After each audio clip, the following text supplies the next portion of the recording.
What up, though, everybody, and welcome to Lions Nation Unite. I am Spencer Raxter. Make sure you smash that like button, subscribe, and leave a comment down below if you liked this video or not. Lions Nation Unite is a platform created by Herman. It is set out to bring every single Lions content creator in all walks of life, in all different countries, together to share, create content, and just give overall great vibes about the Detroit Lions off season, regular season, and postseason. So right now, obviously, we're in the off season. You've got the NFL draft. Excuse me, just 1 week away.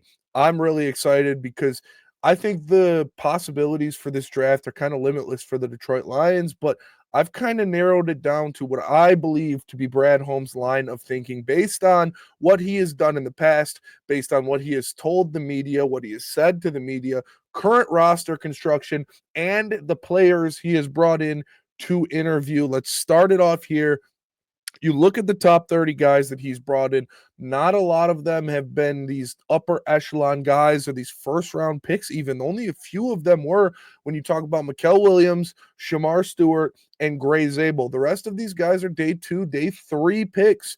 And I think that's where Brad Holmes is looking to make his money. I think if you have Brad Holmes staying and making the pick at 28 in the 2025 NFL draft, I think that means one of 3 players is available for the Detroit Lions, that being Shamar Stewart, Mikael Williams, or Gray Zabel. If neither or none of those guys are available for the Detroit Lions at 28, I think Brad Holmes is going to trade back and out of the first round, and he is going to try to get more assets in the second and third rounds to get more cheap contracts onto this team because he's already talked about how expensive a lot of these stars are going to be to retain. We've seen it already with Amon-Ra St. Brown, Penei Sewell, and Jared Goff. We know he's probably going to get Kirby and Hutchinson done either at the draft or right before the draft.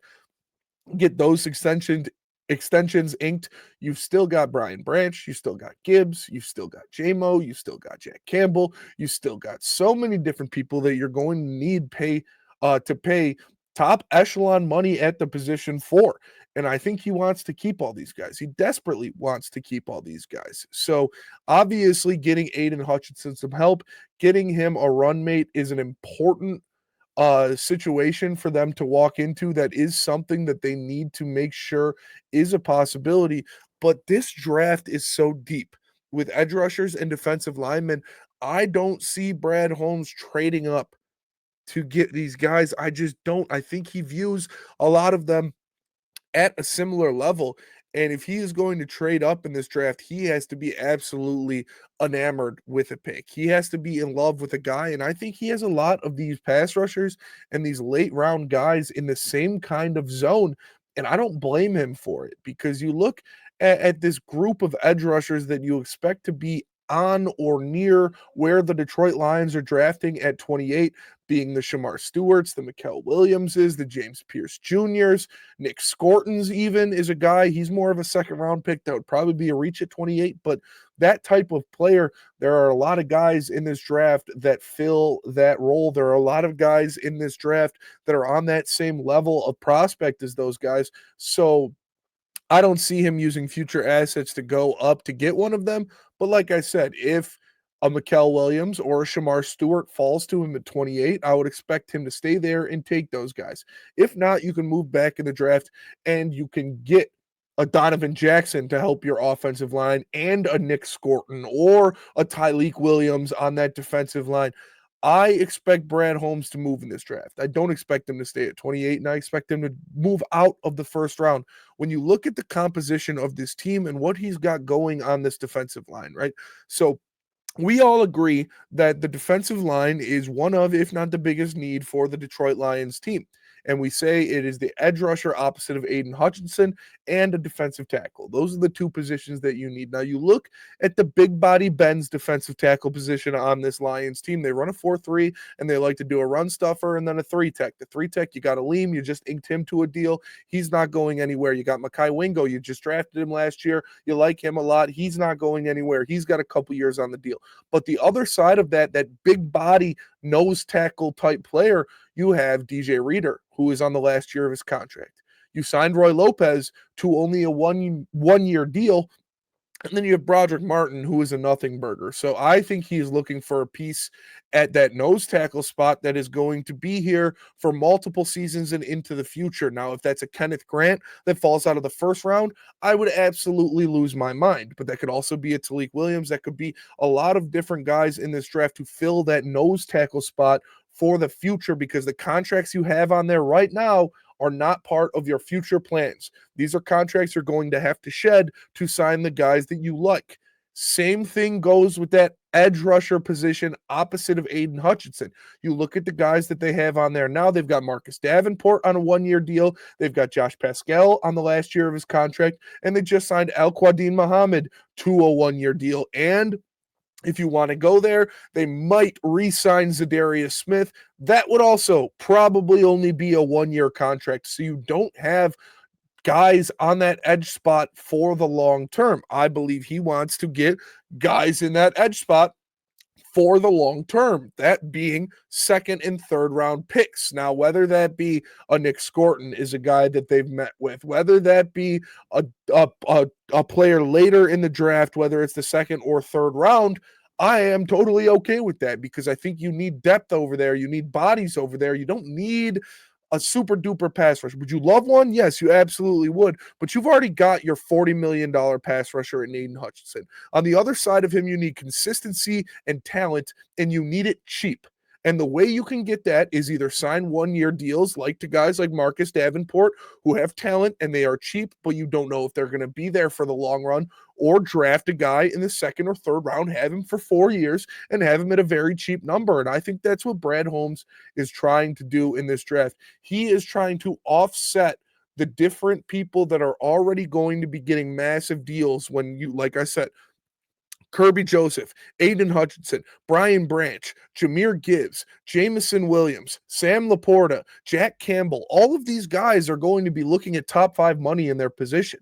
If you want to keep all of them, you're going to have to bring in guys on 4-year rookie contracts that are impact players. And the more likely way to do that is get guys in the second and third round that you're going to have for a while. You look at Branch and Laporta and how good they were, second round picks. Came in here, 4-year deals, dirt cheap compared to what they give you. So I really think that Brad Holmes is going to move back.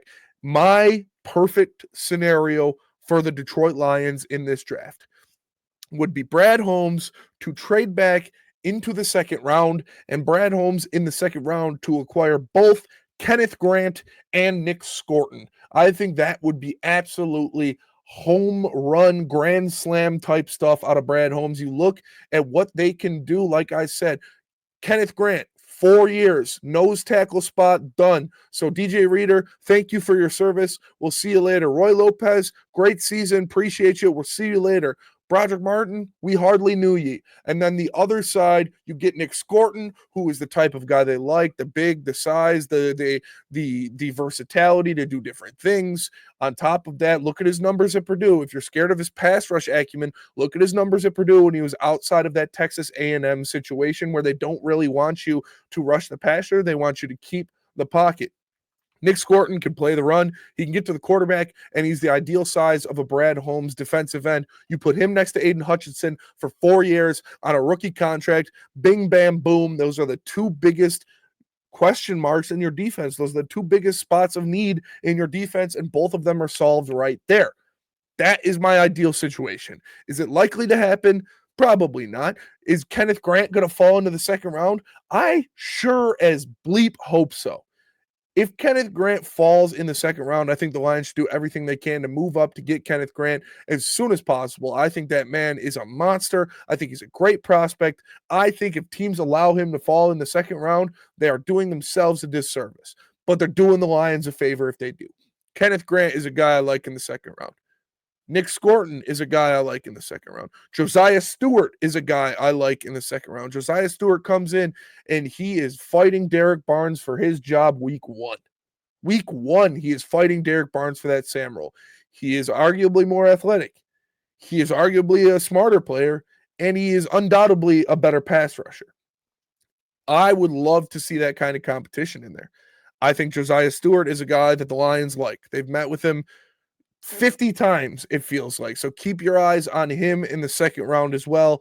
But like I said, if Mikael Williams, Gray Zabel, or Shamar Stewart is not sitting there for Brad Holmes at 28, I fully expect him to trade back in the draft to get multiple picks in the second round and rebuild that defensive line for the future. They have a lot of guys on one-year contracts on that defensive line. I think Brad Holmes wants to get a guy at nose tackle and a guy opposite of Aiden Hutchinson at edge on young rookie contracts and have him there for 4 seasons while you pay all the other guys around them. That means your defensive line is set for 4 years because you paid Hutch, you paid Aleem, you get a rookie at the other edge spot, and you get a rookie at defensive tackle. You don't worry about that defensive line. And then you could focus on paying the other guys, paying Kirby, paying Brian Branch, paying Jamison Williams, paying Jack Campbell, Sam Laporta, Jahmyr Gibbs, all of those guys because your defensive line is set for the future. I think that's what Brad Holmes' thought process is. I think that's what he's going to do, and I am all for it. Give me as many good contributors on this defense as we possibly can on cheap rookie deals. Let's see what happens. Lions on draft night. It's always a surprise with Brad Holmes. I think I know what he's doing. I don't know anything. The guy could trade up in the top 10 if he wanted to. We'll see, but I am excited. The Detroit Lions are going to make these picks in about a week from now. So shout out to them. Shout out to the NFL. It feels like it hardly left, and it's already almost back. Before we know it, OTAs will be starting. Lions have a big draft ahead of them, but I expect Brad Holmes to knock it out of the park. Appreciate you tapping in. Make sure you smash that like button and subscribe. Share this video to your friends, to your family, to your loved one, to your grandma. Make sure everybody knows about Lions Nation Unite. My name is Spencer Raxter. Thanks for tapping in. I'll see you guys later. Peace.